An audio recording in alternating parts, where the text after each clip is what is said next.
फरवरी 2026 में सीटेट की परीक्षा हुई थी और अभी सितंबर 2026 में फिर से सीटेट की परीक्षा होनी है। तो अगर आप चाहते हैं सितंबर 2026 में आपका पेपर 1 क्लियर हो जाए और ईवीएस में आपको अच्छे नंबर आए तो हमारे चैनल के साथ आप जुड़े रहें। सवाल 1, मैं एक भारतीय पक्षी हूं जो पत्थरों के बीच खाली जगहों में अंडे देता है। मेरा घोंसला नाजुक टहनी, जड़ें, ऊन, बाल तथा रुई आदि से बना होता है। बताइए मैं निम्नलिखित में से कौन हूं? निम्नलिखित में से सही उत्तर का चयन करें। देखिए,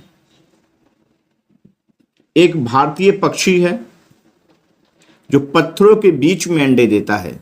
घोंसला नाजुक होता है जिसमें जड़ें, ऊन, बाल तथा रुई का उपयोग की जाती है। ये आपको इंडियन रॉबिन है, कलचुरी है, यही सही उत्तर होगा। कठफोड़वा भारतीय मोर कौवा नहीं होगा। क्यों नहीं होगा, आगे देखिए। जो कठफोड़वा वुडपीकर है, ये पेड़ के तने में गहरे छेद खोखल बना के उसमें अंडे देता है।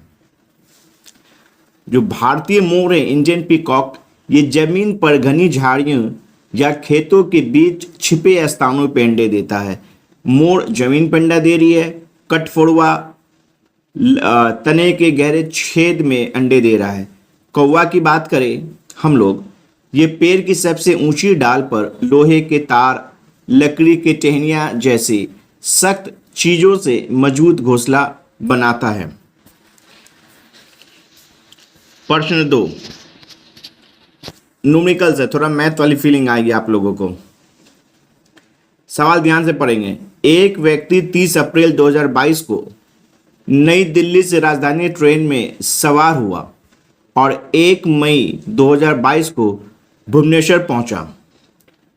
ट्रेन नई दिल्ली से 17 बजे मतलब शाम 5 बजे रवाना हुई और 1 मई को 20 बजे मतलब रात 8 बजे भुवनेश्वर पहुंचती है।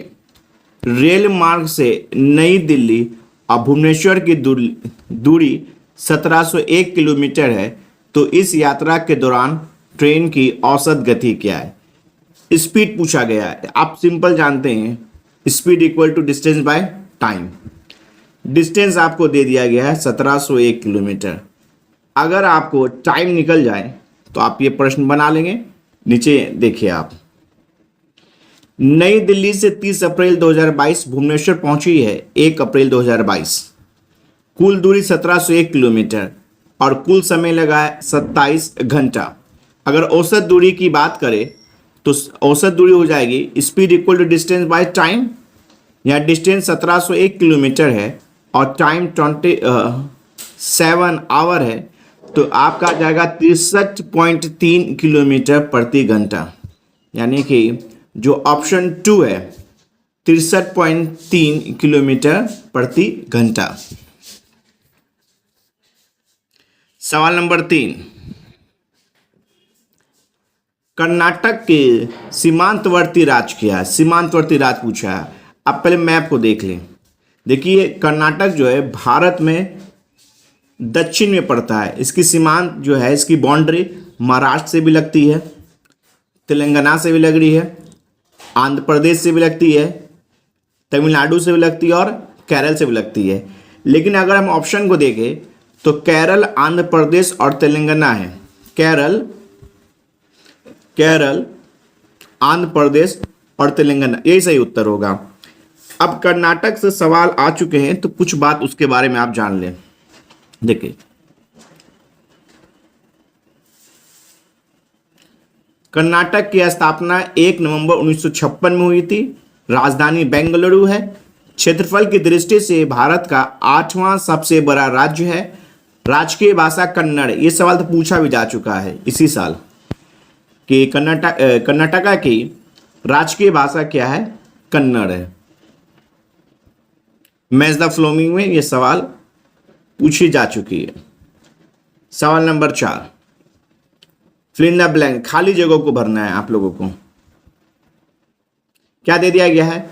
यूरिया इनऑर्गेनिक फर्टिलाइजर है, तो काउ डंग क्या होगा? देखिए यूरिया अगर इनऑर्गेनिक फर्टिलाइजर है तो काउ डंग है मेन्यूर, काउ डंग के खाद जिसे हम बोलते हैं मेन्यूर।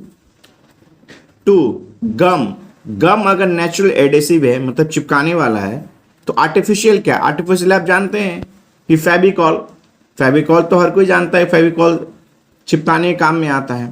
तो सही आंसर इसका हो जाएगा मेन्यूर एंड फेविकॉल, जो कि ऑप्शन 1 में है, मेन्यूर एंड फेविकॉल।